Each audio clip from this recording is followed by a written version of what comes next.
마가복음 2장 13절.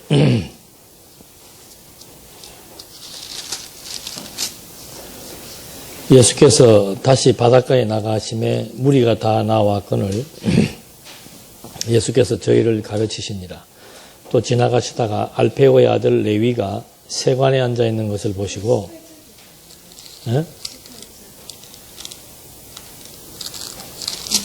금식 다 했나? 18절. 요한의 제자들과 바리새인들이 금식하고 있는지라 혹시 예수께 와서 말하되 요한의 제자들과 바리새인들의 제자들은 금식하는데 어찌하여 당신의 제자들은 금식하지 아니하니까? 예수께서 저희에게 이르시되 혼인집 손님들이 신랑과 함께 있을 때에 금식할 수 있느냐?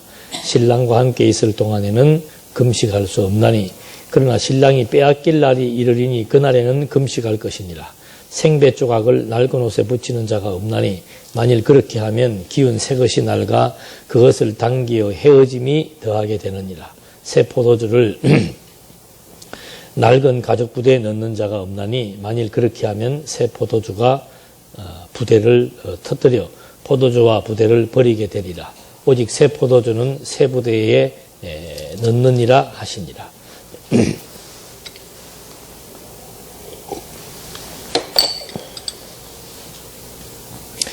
지금 그 본래의 신분,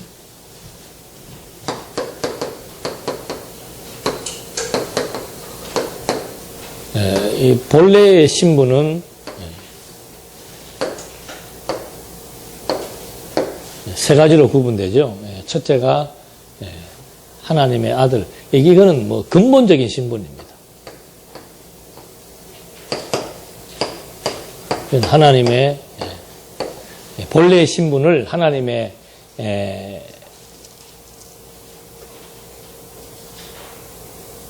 아들 신분에 의해서 성취를 하는 것이고, 그래서 이것은 증인들을 세우는 겁니다. 예수가 하나님의 아들로서의 성취를 지금 보여주는데 세례 요한이나 또는 그 성부, 성령, 그 다음에 본인 스스로가 자증해가지고 하나님의 아들에 의해 성취되는 것을 보여주고, 두 번째는 이제 죄 사하는 신분이죠.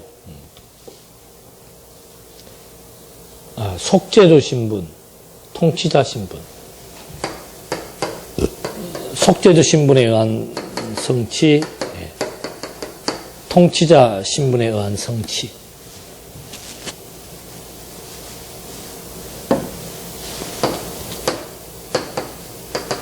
아들에 의한 성취.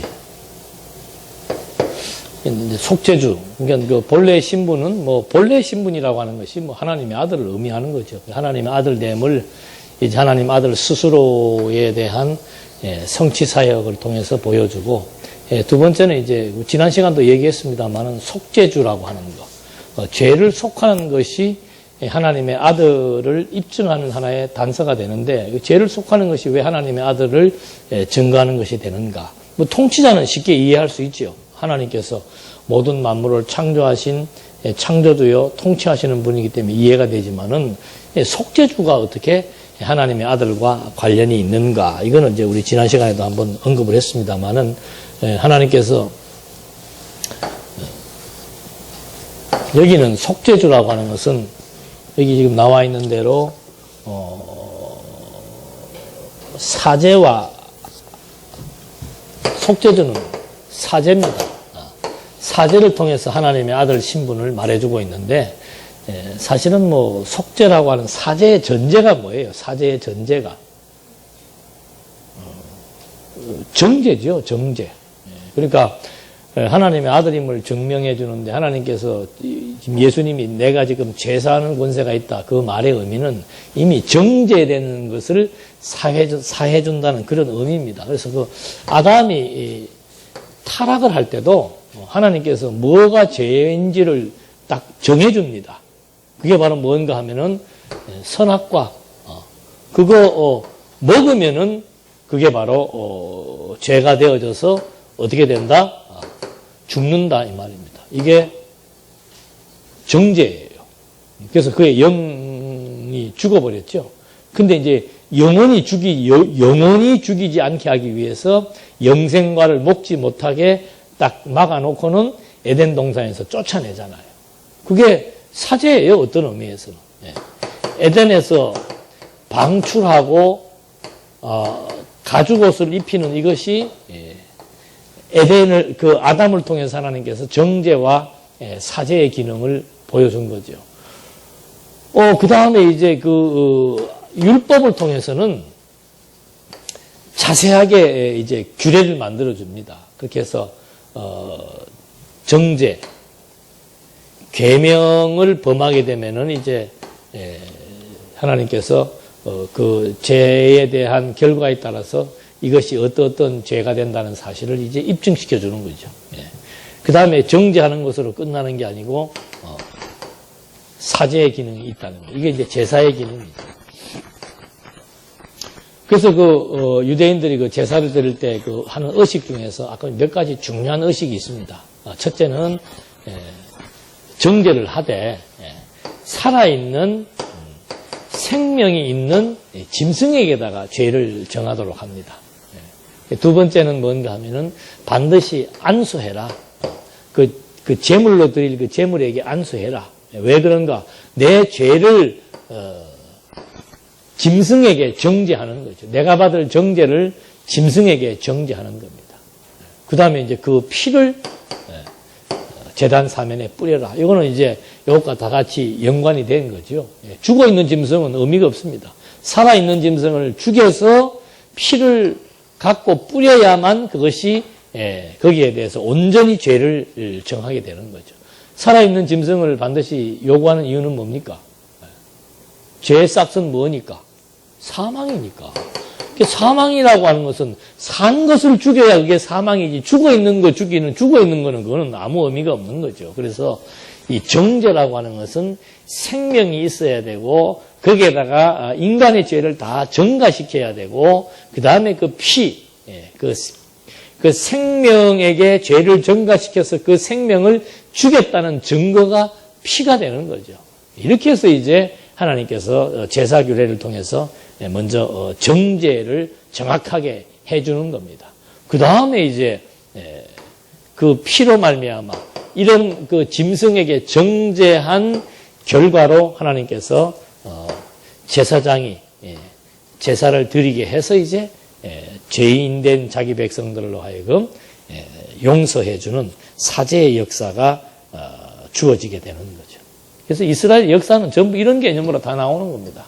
애굽에 집어넣는 것이 정죄의 기능이고 거기에서 살리는 것이 사죄의 기능이죠. 그래서 홍해바다에서 죄의 권세인 애굽은 다 죽이고 하나님의 백성들은 그 죽음으로부터 노연하게 하기 위해서 홍해바다를 갈라서 살아나게 해주고 6월절도 마찬가지예요. 애굽의 권세 아래 있는 장자들은 다 죽이고 이스라엘 백성들은 문지방에 피를 바르게 해가지고 그게 이미 정죄했다는 거죠. 피를 바름으로써 이미 유대인들은 사죄를 받았다는 하나의 정죄의 표시가 피바름이에요. 그래서 그렇게 해서 이제 자기 백성들을 살려주는 6월절의 의미, 이런 것처럼 정죄와 사죄가 도대체 어떤 의미가 있는가? 이것이 이제 그리스도에게 와서는 완전히 어떻게 나타나는 겁니까?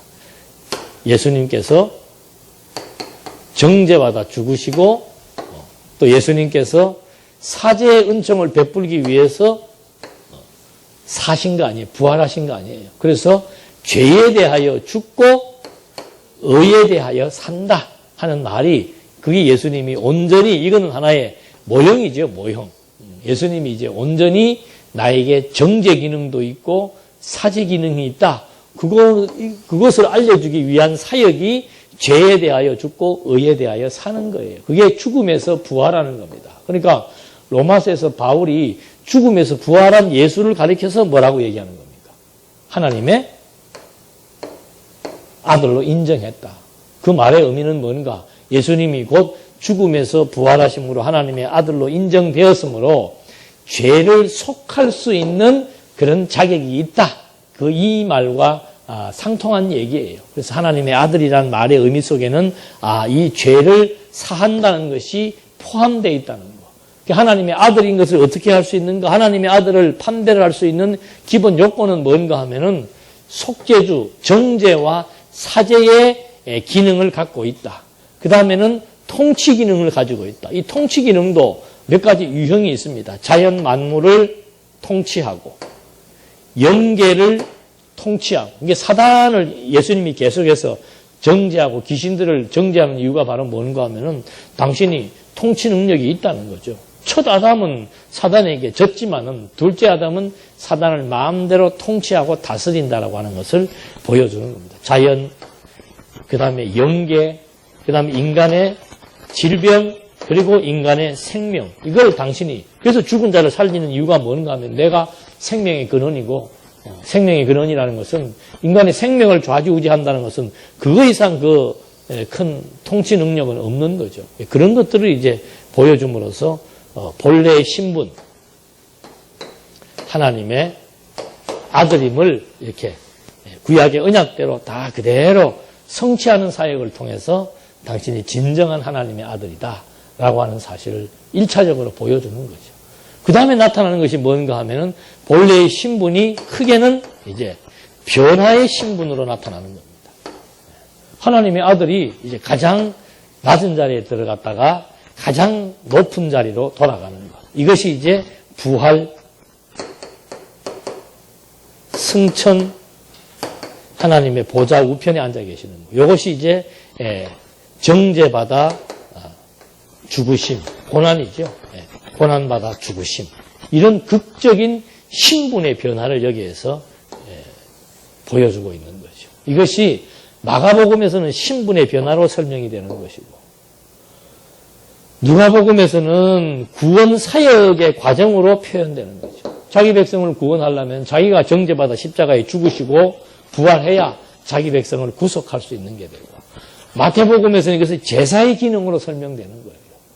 짐승에게 죄를 전가시켜서 그 죄의 짐승의 피로 말미암아 온전한 제사를 드리게 했던 것처럼 자기가 온전한 죽음의 희생양이 되어가지고 자기의 피로 말미암아 온전한 제사를 드리실 영원한 제사장이심을 증거하는 것이 마태복음의 내용이고, 요한복음에서는 당신이 신이라는 것을 증명해 주기 위해서 아버지께로 신과 함께 있었다, 그리고 왔다가 이런 경로를 통해서 다시 신의 자리로 돌아간다라고 하는 것.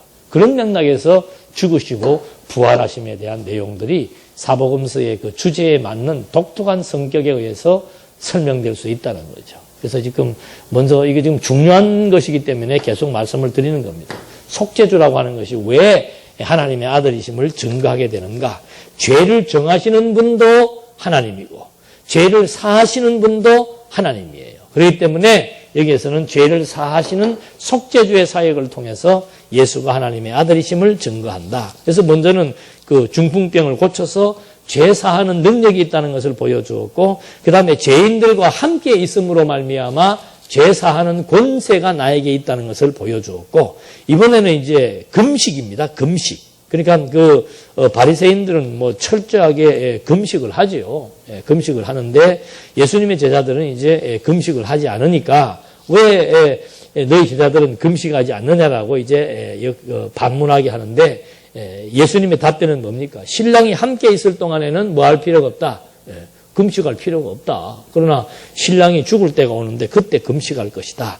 금식이라고 하는 그 의미는 바로 뭔가? 스스로 괴롭게 하는 겁니다.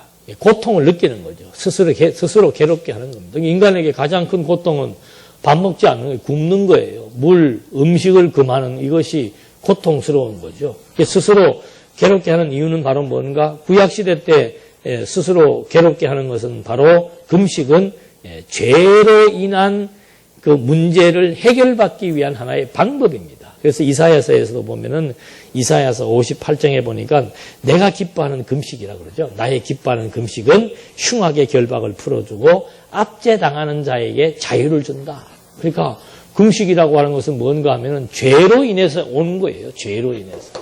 죄로 인해서 왔던 정죄받은 문제를 풀기 위해서 금식이라고 하는 과정을 통해서 이제 흉악의 결박을 풀고 압제로부터 자유함을 누리게 되는 이런 것들이 이제 금식이죠. 그래서 이스라엘 백성들이 범죄했을 때, 즉 죄로 인한 고통을 느끼게 하는 것이 바로 금식입니다. 그래서 구약은 모형이니까 음식을 금하게 해가지고는 고통을 느끼도록 해주는 거죠. 그러니까 구약 때도 그랬어요. 밥 굽는 것 자체가 단순한 그것이 금식이 아니고 밥을 굶으면서 뭐를 생각하는 겁니까? 하나님 앞에 자기들의 죄에 대한 문제, 어리석은 문제들을 생각하는 이것이 진정한 금식의 의미라고 얘기를 해주는 거죠. 그래서 예수님께서 오셔서 이제 당신이 진짜 이 죄로 인한 금식, 3일 동안 완전한 금식. 그러니까 예수님도 오셔가지고 광야에서 금식부터 먼저 하잖아요. 40일 금식부터 먼저 하잖아요. 그게 인간의 죄 문제에 대한 해결을 미리 예시해 주는 거라고도 볼 수 있죠. 그러다가 진정한 그 죄 문제에 대한 해결은 당신이 십자가에 죽으시는 고통의 극치지요. 밥 굶는 고통을 넘어서는 고통의 극치가 바로 죽음의 십자가의 고통입니다. 그래서 금식은 이제 예수님께서 행하실 십자가의 죽으심의 금식에 대한 예표로서의 모형과 그림자이다. 그러니까 지금 우리는 구약시대 때야 밥 굶는 게 금식이지만 이 밥 굶는 금식은 그리스도의 죽음의 고통에 대한 예표로서의 모형과 그림자예요. 그러니까 지금은 신랑이 같이 있는데 금식할 필요가 뭐가 있습니까? 신랑이 다 이 문제, 더군다나 지금은 신랑이 이 금식의 문제, 죄의 문제가 해결됐기 때문에 이제 우리는 금식하지 않는 거예요. 그러나 이제 밥 굶는 그런 모형적인 금식이 아니고 정말 죄에 대해 우리가 만약에 범죄를 했다면은 그 범죄에 대해서 아파하고 하나님 앞에 뉘우치고 그런 것들이 이제 진정한 금식이 되는 거죠. 그러니까 우리가 만약에 엉터리 생각을 하고 있거나 하나님의 주신 뜻에 순복하지 않으면은 내 마음에 뭐가 생기는 거예요?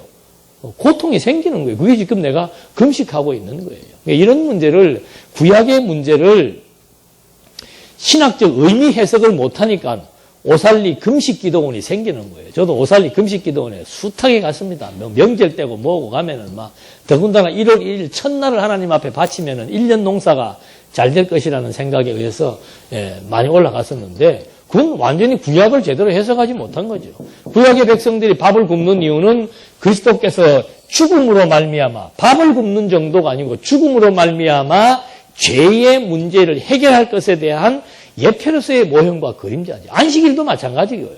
구약에 나오는 안식일, 11조, 금식, 모든 율법의 규례나 율법의 계명과 율례들은 전부 그리스도가 마침이 되는 거예요.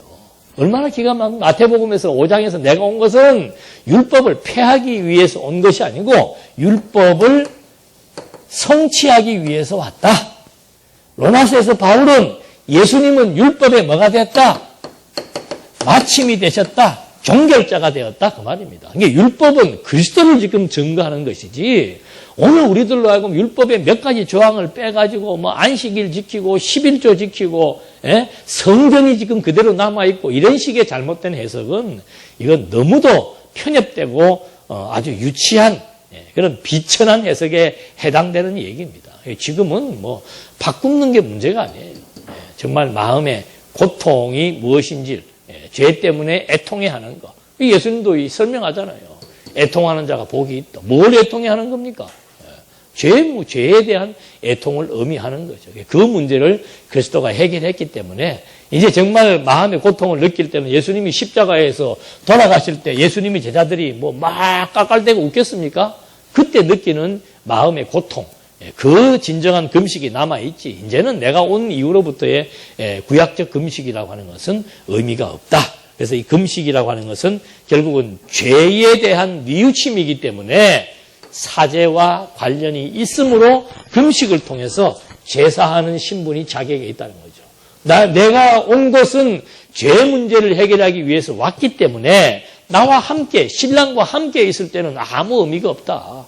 그런데 왜 신랑이 왔는데 헌 부대에다가 새 포도주를 담는 어리석은 행동을 하려고 하느냐. 이미 새 포도주가 되시는 새 신랑 되시는 온전한 금식을 이루실 그리스도가 왔는데 뭘 다시 옛것을 지금 심취해가지고 그 다 낡아빠진 그 가죽 부대에다가 새 포도주를 닮아서 그게 발효가 돼가지고 가죽이 터지게 만드는 그런 어리석은 일을 행하려고 하느냐. 이 얘기죠. 근데 이런 맥락의 얘기도 모르고 정치인들은 그냥 막 새술은 뭐예요? 새술은 새부대에. 정권 바꾸자는 그런 슬로건으로 사용하고 있는데 그것은 완전히 잘못된 것이죠. 그 다음에 네 번째가 이제 안식입니다. 안식일인데 23절로부터 한번 볼까요? 예수께서 저희를 불러다가 비유로 말씀하시되 3장으로 넘어가고 2장 23절. 안식일에 예수께서 밀밭 사이로 지나가실새 그 제자들이 길을 열며 이삭을 자르니 바리새인들이 예수께 말하되 보시오 저희가 어찌하여 안식일에 하지 못할 일을 하나이까. 이 바리새인들은 하여튼 예수님을 계속 따라다니나 봐. 뭐 책 잡으려고. 그러니까 요래 다니다가 저거는 안식일에 왜 다녀요? 그럼 다니지 말지. 예? 다니다가 미리삭 자르는 거 보니까는 보소서 하면 이제 또 건수를 잡았다고 말을 합니다. 그러니까 25절 예수께서 가라사대 다윗이 자기와 및 함께한 자들이 핍절되어 시장할 때 한 일을 잃지 못하였느냐. 그가 아비아달 대제사장 때에 하나님의 전에 들어가서 제사장 외에는 먹지 못하는 진설병을 먹고 함께한 자들에게도 주지 아니하였느냐. 또 가라사대 안식일은 사람을 위하여 있는 것이요 사람이 안식일을 위하여 있는 것이 아니니 이러므로 인자는 안식일에도 주인이라. 이렇게 어려운 말을 바리새인들이 어떻게 알아듣겠습니까? 예? 할 말이 없지요. 다윗의 사건은 이 사람들이 다 알고 있지요. 근데 만약에 안식일을 그렇게 안식일 날 만약에 다윗이 먹지 못하는 그런 진설병을 먹으면 즉사해야 돼요. 구약 시대에. 근데 구약 시대에도 즉사 안 했다는 말이죠. 그러니까 안식일이나 진설병 자체가 중요한 것이 아니고 바로 안식일의 주인으로 오실 내가 중요하다는 말을 지금 하려고 이렇게 지금 어려운 말씀으로 비유를 들어서 설명을 하는 겁니다. 그러니까 온전한 안식을 지킨다는 것은 이건 뭐 그리스도 외에는 온전한 안식을 지킬 수 없는 겁니다. 그러니까 당신이 안식일에 결론은 그거예요. 왜 안식일 날 미리삭을 비벼 먹습니까? 왜 안식일 날 일을 합니까? 그 얘기예요. 예. 왜 당신 제자들은 금식 안 합니까? 하는 얘기가 똑같은 얘기예요. 왜 금식 안 하는 이유가 뭡니까? 당신이 온전한 금식의 주체이고 금식은 죄 문제 해결하는 거 아니에요. 당신이 온전한 금식의 주체가 되어가지고 자기 제자들의 죄, 자기 백성들의 죄 문제를 해결할 것이고 안식일을 왜 범합니까? 내가 안식일의 주인인데 아니 내가 안식일의 주인인데 나하고 함께 있는 자들이 이제는 내가 바로 안식일의 주인이니까 이날 저날 할 것이 뭐 있어 라고 얘기하는 겁니다. 그러니까 안식일의 주인이 그리스도라는 말의 의미를 알 수가 없는 거죠. 예수님이 왜 안식일의 주인이에요? 여러분은 알겠습니까? 이 시대로 돌아가가지고 멀쩡하게 주일날, 안식일날 아무것도 먹으면 안 되고 지금도 이 불도 못 끄는 그런 유대인들이 있는데 미리삭을 막 비벼가지고 먹고 태워 먹고 하니까는 당연히 질문하겠죠. 왜 당신 제자들은 그럽니까? 당신하고 당신 제자들은 왜 그럽니까? 내가 안식일의 주인이. 이 말을 풀려면 이제 안식일이라고 하는 것에 대한 유래부터 우리가 정확하게 이해를 해야 되는 거죠. 그러니까 태초에 하나님께서 올라가면 무조건 아담으로 올라가면 일단 문제는 해결되는 거예요. 하나님께서 아담을 처음에 창조하고 창조한 아담에게 뭘 세웁니까? 언약을 세우고 그 언약은 뭐예요? 나라에 대한 약속이죠. 나라 세워줄 것에 대한 약속이죠. 그런 다음에 하나님이 뭐 하신 거예요? 쉬신 거예요. 그게 안식의 원형입니다. 그러니까 안식이라고 하는 말은 말 그대로 언어적으로 보면 휴식, 쉼 그런 뜻이에요. 그러고는 이제 와갖고는 애굽에서 해방시켜 놓고 나서 하나님이 제일 먼저 지정해 주는 게 뭡니까? 안식일 지켜라, 안식일 지켜라. 제7일에는 안식일 지켜라, 안식일 지켜라. 반드시 그게 나오기 시작하는 거예요. 그 안식일이라고 하는 것은 뭐예요? 말 그대로. 휴식이에요, 휴식. 왜 휴식하냐? 이걸 이제 알아야 되는 거죠. 왜 휴식하느냐? 하나님이 6일 동안 일하시고 7째 날 뭐 한 거예요? 휴식한 거예요. 하나님이 왜 쉰 거예요? 하나님도 우리는 6일 동안 일하면 되는데 하나님은 6일 동안 이 우주와 만물을 창조했으니까 얼마나 피곤하시겠어요. 그 휴식이란 언어적 개념으로 접근을 하면은 뭐 크게 뭐 이렇게 설명할 것이 별로 없다니까요. 네. 그러면 예수님이 여기서 안식일 문제, 내가 안식일의 주인이다라고 얘기를 하시는 거죠. 그래서 이 맥락이 참 중요하다는 얘기를 그래서 하는 거예요. 언약과 성취라고 하는 얘기를 우리가 무슨 막 틀에 매여가지고 막 이 범주를 못 벗어나서 막 그러는 게 아니에요. 예. 저도 지금 신학 공부를 30년을 했는데 제 방에 있는 책들은 폼으로 갖다 놓은 게 아니에요. 어떤 목사님들은 뭐 목사 되고 나면 막 전질로 책을 구해가지고 뒤에다가 쫙 진열해서 30년이 지나도 빨빨한 새 책으로 남아있지만 제 책 한번 보십시오. 다 그거 연구하면서 본 책들이에요. 뭐 현대신학을 모르고 구속사신학을 모르고 무슨 뭐 해방신학을 모르고 그런 걸 몰라가지고 이 얘기를 하는 게 아니에요. 신학에 대한 모든 내용들을 다 섭렵을 했죠. 답이 안 나온다니까요. 이런 것도 답 안 나와요. 왜 예수님이 기껏 해봐 여기 와서 뭐 예수님 얘기만 하게 이걸 해결을 해주고 예수님 얘기를 해야 되지.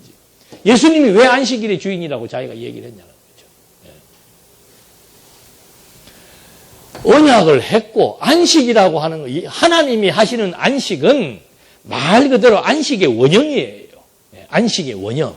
그러니까 여기 지금 하나님의 나라를 약속해 주고 하나님의 나라를 약속해 주고 하나님이 안식하셨다는 것은 그 안식이라는 것은 쉼이죠. 쉼. 뭐 휴식, 쉼.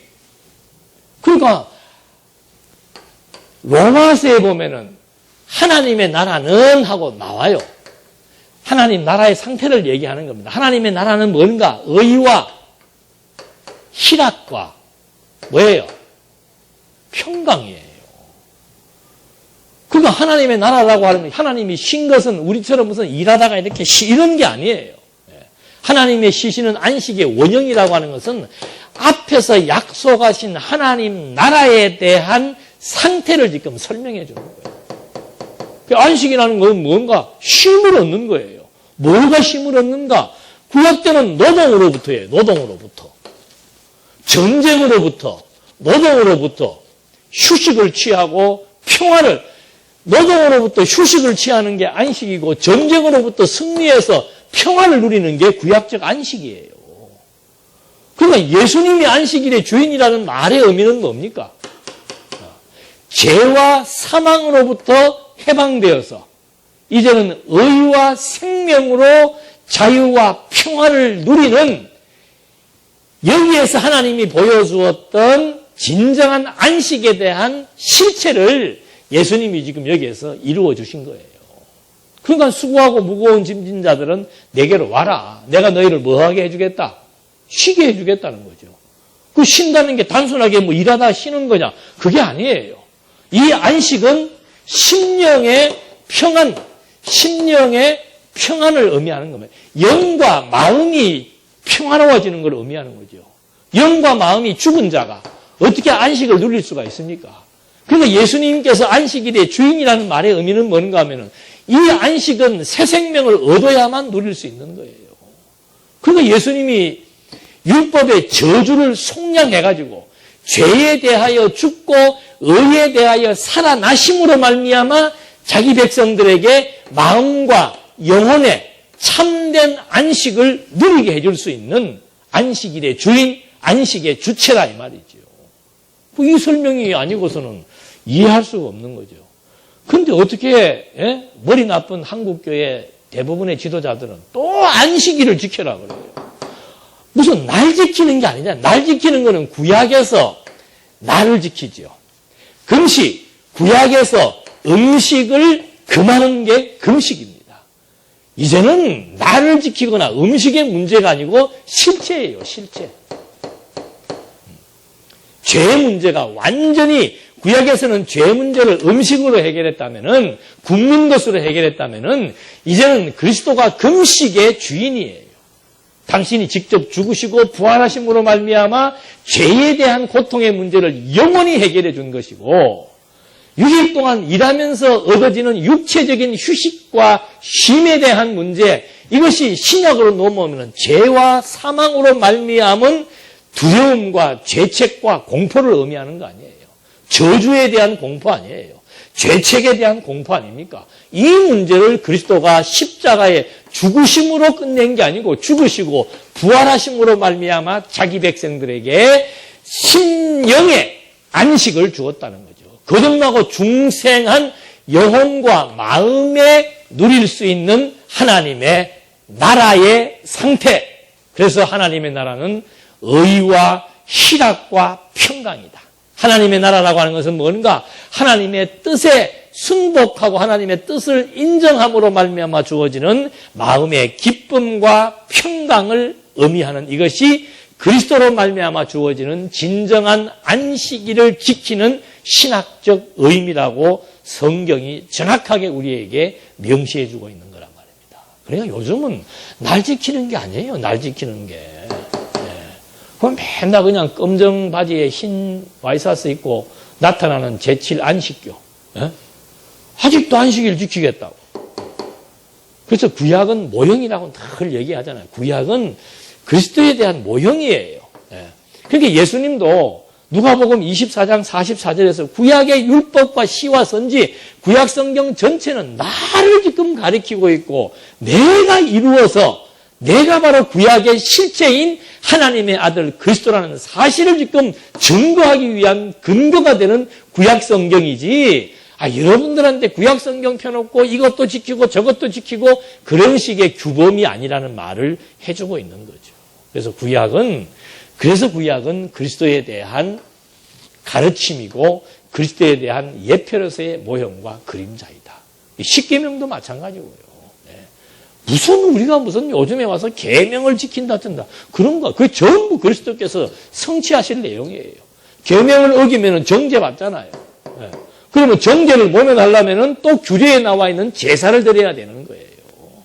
그래서 정죄와 사죄의 기능이, 율법의 정죄와 사죄 기능이 다 포함되어 있는 이것이 그리스도의 죽음과 죄에 대하여 죽고 의에 대하여 사는 정죄와 사죄의 기능을 예수님의 죽음과 부활을 통해서 완벽하게 다 성취해 놓은 거예요.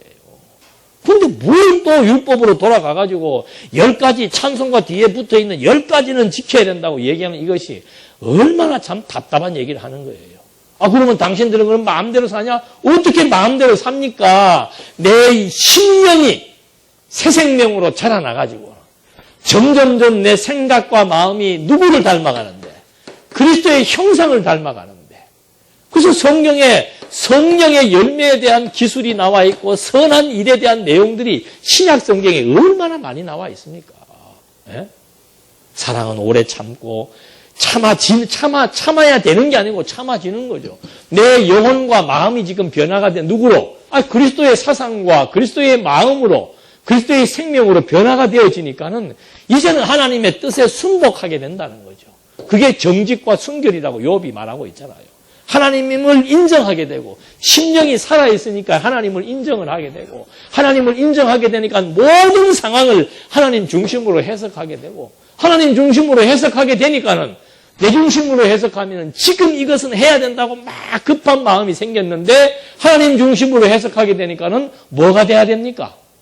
하나님의 때가 돼야 되는 거예요. 그러니까 오래 참아지는 거라니까. 내가 볼 때는 오늘이 며칠이에요? 24일? 28일. 오늘이, 내가 볼 때는 오늘이 그때로 여겨지는 거예요. 오늘 아니면 계약이 안 된다, 이 말이야. 근데 하나님께서 30일 나로 정해놨다는 것이 믿어지면 오늘 계약 안 됐다고 해서 내가 지금 막 잠 못 자고 고민할 필요 있습니까? 없습니까? 없다니까. 지금 계약 문제가 걸려 있어요? 걱정할 거 없다니까. 오늘 안 되는 게 하나님의 뜻이에요. 근데 하나님의 뜻을 모르면은 내 뜻은 오늘 안 되면 안 된다는 것이 내 뜻이지. 그래서 하나님의 뜻을 모르면은 급해지고 조급해지고 하나님의 뜻을 모르니까 또 안 되게 되면은 좌절하고 실망하지만 하나님은 때를 따라 섭리하신다. 하나님의 때가 만약에 30일이라면은 30일 날 되는 것이 너무도 확정되어 있다는 거예요. 그때는 내가 나 당신하고 계약하기 싫어 하더라도 당신이 찾아와서 계약하자고 무릎을 꿇고 하는 그런 놀라운 일들을 이제 앞으로 경험하게 될 거예요. 그건 아멘이에요. 오전 내내 할 때는 아멘 소리 한마디도 안 하더만. 예?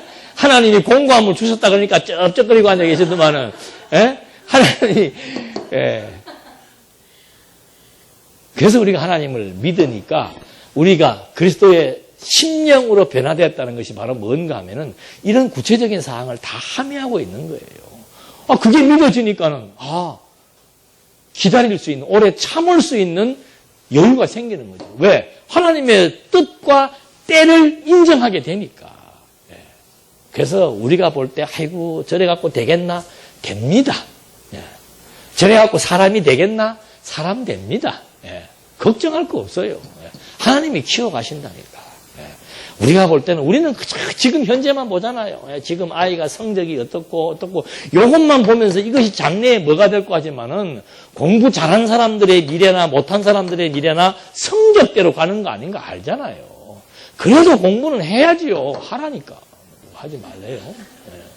안 되는 공부를 어떻게 하란 말이에요. 예. 그게 하나님께서, 그러니까 저도 그걸 우리 아들을 쳐다보면서 6년을 기다려 본 거 아니에요. 뭐 초등학교도 마찬가지지만. 예. 이게 믿어지니까. 인생은 성적순으로 되는 게 아니더라. 나를 봐도 그게 믿어지더라고. 그러니까 그런 잣대로 자꾸 사람을 평가하고 돈도 마찬가지예요. 한국 사회는 지금 돈이 그 사람의 신분이 돼버렸어. 예. 성공해서 돈 많이 벌면은 그 사람은 막 입지전적인 인물이 돼갖고 미화를 시키고 막 대단한 존재로 만들지만은 그 사람에게는 뭐가 없는 거예요? 가장 결정적인 게 없는 겁니다. 가장 근본적인 게 없는 거예요. 심령의 변화가 없는 거죠. 그건 비천한 사람이에요. 수십억을 벌고 엄청난 재벌이라 하더라도 그게 비천한 사람이라니까. 땅에서 취한 것 가지고 만족을 한다? 만족도 없을 뿐만 아니고 어제 보니까 누가 그 나오대. 어느 여자 국회의원이 1년에 5억을 쓴다고. 뭐 5억하고 부러워할 거 없어요. 나는 평생을 살아도 5억을 구경도 못 해보고 죽었는데 내 인생이 그러면 비천한 인생이냐 이거죠. 하나님을 모르면은 상대적 박탈감을 느끼는 거예요. 이야, 저 여자는 국회의원이면서도 어떻게 막 계산들 하고 난리 났더라고. 한 달에 얼마가, 나 듣고도 다 잊어버렸네. 1년에 5억이니까 한 달에 얼마를 써야 되고, 한 달에 얼마 쓰는 게 쉽지 않은데, 아니야, 쓸 수 있어. 그러고 쉽지 않다고. 예. 여러분 같으면 1년에 5억 쓰면 좋겠지요? 예. 한 2년만 지나보십시오. 살 게 없다니까.